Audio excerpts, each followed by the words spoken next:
Hello, Genesis family. Dustin McGowan here as we continue on in our Lent devotional series through Matthew.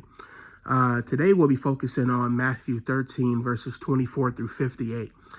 Yesterday in our series, Henry Ho focused on the parable of the sower, which talks about the hearts of people as they respond to the gospel. Today we'll be focusing on Jesus furthering this type of teaching that talks about the hearts of people and how they respond. Firstly, there's 2 points that I want to make. In the first portions where Jesus talks about the parable of the weeds, there's a general truth that Jesus is talking about here. And it's one is that God himself is the judge of hearts, and that he in his time, when it is appointed, will sift what?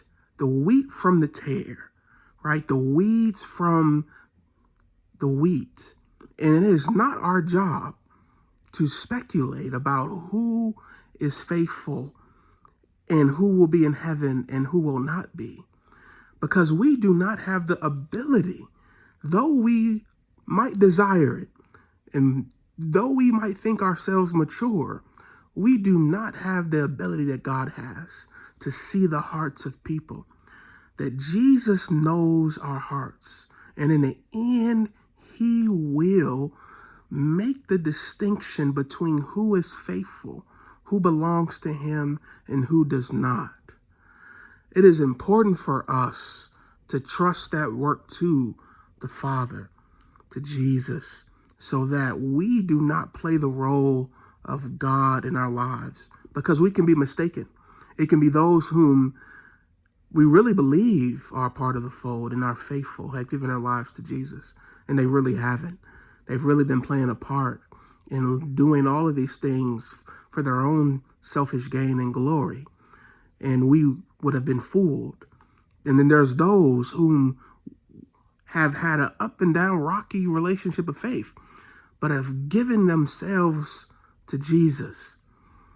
And God knows their heart. He knows their motivations. He knows what they have given over to him. Only he can be the judge of that.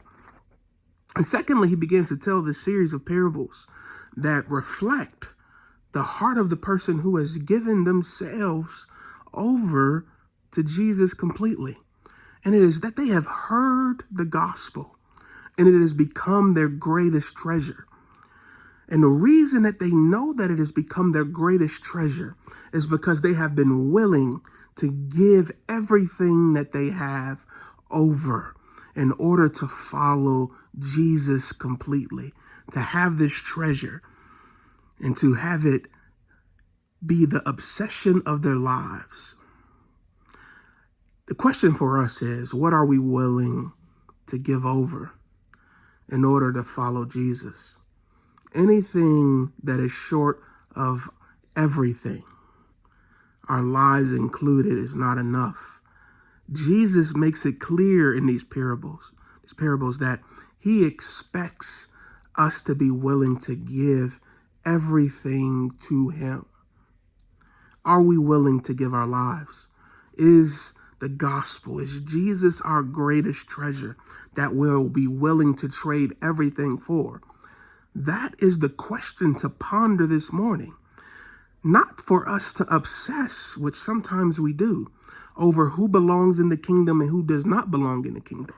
The question for us is, do we belong to Jesus?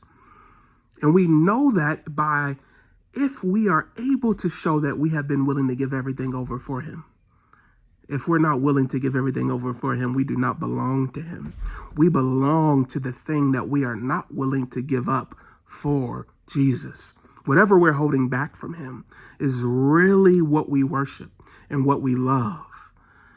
So we demonstrate our love and our trust in Jesus by saying, all that I am, all that I have belongs to you. Reflect and think on that today as we allow God to be the examiner, the judge of our hearts. Allow us to faithfully follow him. Be blessed as we continue on in this Lent season. Amen. Take care.